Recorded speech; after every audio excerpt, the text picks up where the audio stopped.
जगत्याल के मौजे बालापल्ली में तिरुपति रेड्डी के मकान में अपनी गाड़ी चार्जिंग को लगाया था।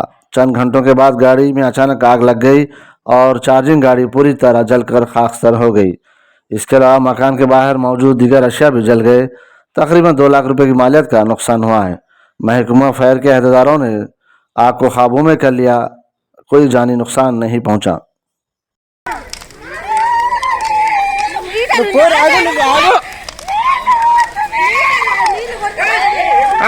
రావు మీడయ్యరా ఛార్జింగ్ బంద్ కానీ అవ్వ నీళ్ళు కొట్టరా అత్తున్నావు.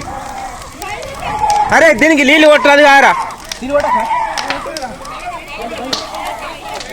వెళ్తాయిరా బండి వెళ్తాయిరా, నీళ్ళు కొట్టద్దా.